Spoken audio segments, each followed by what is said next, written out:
Mga kababayan, ang mga DDS vloggers, ang mga journalist na mga nag-seminar sa China at ang mga senador na maka-China rin ay tuwang-tuwa siguro ngayon dahil binomba ng Chinese Coast Guard, binomba ng water cannon ang Bureau of Fisheries and Aquatic Resources ng barko ng Pilipinas na nakaparking lamang dyan sa Scarborough Shoal.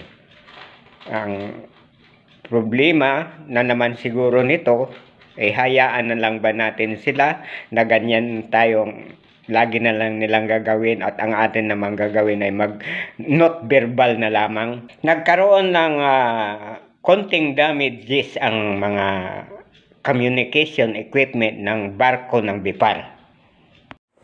Saklolo, Kuya Robin, i-subscribe nyo naman ako.